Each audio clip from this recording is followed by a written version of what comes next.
This channel does not promote any violent, harmful, or illegal activities. All content provided by this channel is meant for an educational purpose only. বিহারের gangster Subodh Singh গতকালই তাকে রাজ্যে নিয়ে আসা হয়েছে আর সুবোধ সিং এর বিরুদ্ধে সিআইডি কে হুমকি দেওয়ার অভিযোগ। গ্যাংস্টার সুবোধ সিংকে 14 দিনের জন্য হেফাজতে নিতে চাইছে সিআইডি। আসানসোল আদালতের নির্দেশ মতন বিহারের পাটনা পুলিশ সুবোধকে আসানসোলে পৌঁছে দিয়ে যায় রবিবার। আসানসোলের বিশেষ আদালত একদিনের জন্য তাকে জেল হেফাজতে পাঠায়। সোমবার আদালতে পেশের পর সিআইডি ভবানী ভবনে নিয়ে যাবে সুবোধ সিংকে। হেফাজতে চাইতেই সিআইডি কে হুমকি।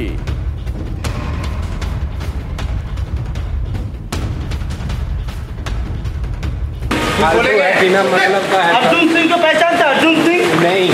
हाँ नहीं। कोई बड़ा सिंह का अर्जुन सिंह कोई कांटेक्ट है ना? नहीं। आपको पता है क्या?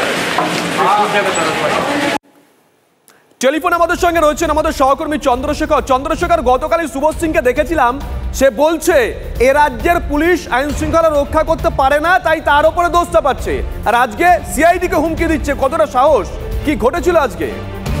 দেখো, প্রথমত বলে দিই যে সিআইডি 14 দিনে নিজেদের হেফাজতে নেওয়ার জন্যই আজ আসানসোল আদালতে তাকে পেশ করেছিল, কারণ একদিনে তারা জেল হেফাজত হয়েছিল।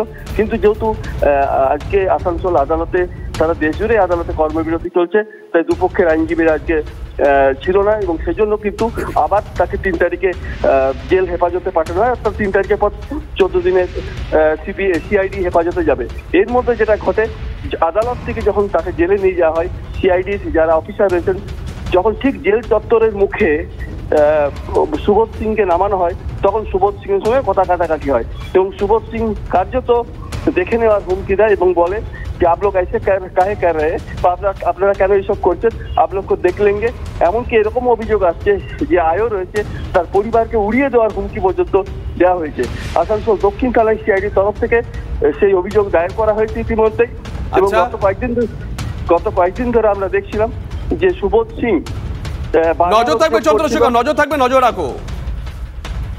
একজন গ্যাংস্টার, সেই গ্যাংস্টারকে আনতে বিশেষ সতর্ক ছিল সিআইডি। সুবোধকে আনতে বিহারে যায় 34 জনের একটি সশস্ত্র দল। টিমে ছিলেন 7 জন কমান্ডো, সিআইডি এসটিএফ এর বাছাই করা অফিসাররা। প্রিজন ভ্যান ছাড়াও 5টি গাড়ি নিয়ে যায় এই বিশেষ টিমটি। সুবোধের প্রিজন ভ্যানের সামনে পিছনে ছিল সশস্ত্র পুলিশ। সশস্ত্র পুলিশের হাতে ছিল AK-47 INSAS.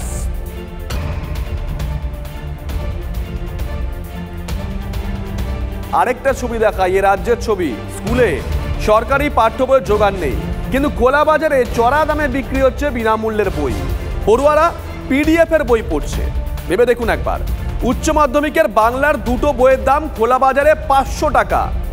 TV9 Bangla sting অপারেশনে উঠে এলো চাঞ্চল্যকর তথ্য। TV9 বাংলার ক্যামেরার সামনে বিক্রেতা অকপটে জানিয়েছেন, বিনামূল্যে সরকারি বই কিনতে হলে দিতে হবে 500 টাকা, 1 টাকাও কম হবে না।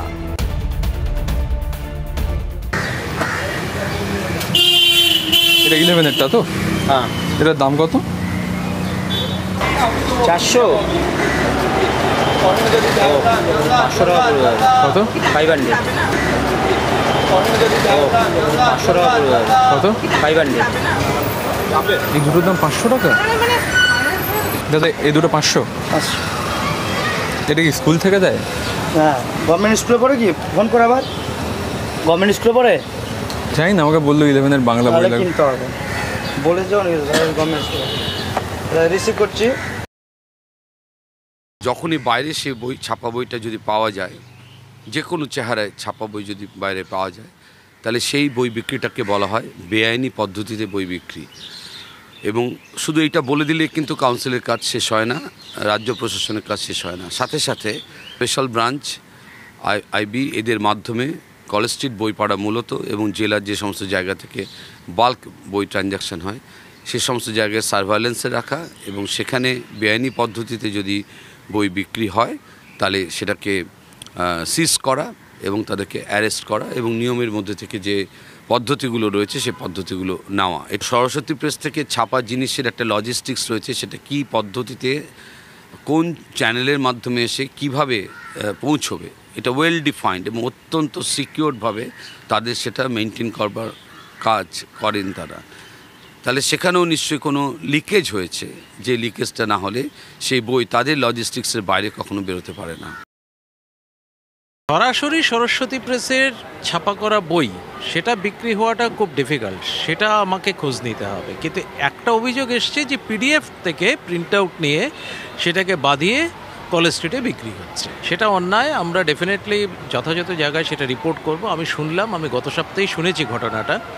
আমি ডেফিনেটলি রাজ্য সরকারের এবং আমি অ্যাডমিনিস্ট্রেশনের আমি হেল্প নেব যাতে এই জাতীয় অ্যাক্টিভিটিসগুলো, ম্যাল প্র্যাকটিসগুলো বন্ধ করা যায়। ডেফিনেটলি সিজ করা উচিত, ডেফিনেটলি করা উচিত, কারণ এটা সাংঘাতিকভাবে অন্যায়। পুলিশ প্রশাসনকে জানাবেন? আমরা জানাবো, আজকেই জানাবো। বই পাইরেসি এটা তো এখন একটা লবজ হয়ে গেছে। তা আমি উচ্চ শিক্ষা সংসদকে বলবো, উচ্চ মাধ্যমিক শিক্ষা সংসদকে, যে যাতে ওরা এটা একটা কোনো প্রিভেনশন নেয়। এটা আরেকটা দুর্নীতি, এই পুস্তক দুর্নীতি। কারা বাজারে বিক্রি করছে দেখবেন সব তৃণমূলের নেতারা। দিদি তাদেরকে করে কমে খাওয়ার ব্যবস্থা করে দিচ্ছে, ভোটে কেটেছে, মারামারি করেছে, এবার করে কমে খাওয়ার ব্যবস্থা করে দিচ্ছে। নাও বই বেচো বাজারে, বই বেচো 2 নম্বরই করে, কেউ কিছু বলবে না। খালি তোমার তৃণমূলের স্ট্যাম্প থাকতে হবে পিটার, কেউ কিছু বলবে না।